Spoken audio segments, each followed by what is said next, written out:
Hello guys, and welcome to this video. Today I will show with you step by step how to reset the puff counter on your OXVA Xlim Pro. And so guys, it is simple and method you can see here on my screen. Fire bottle located on the side hereabouts. I am pointing with my mouse.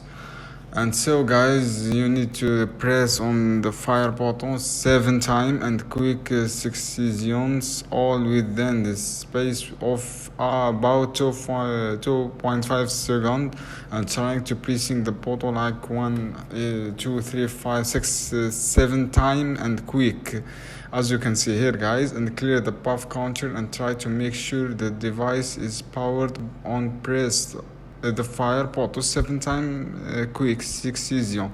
So guys, this is how you can do. I hope this video helpful for you. Share this video, subscribe to my channel for more content.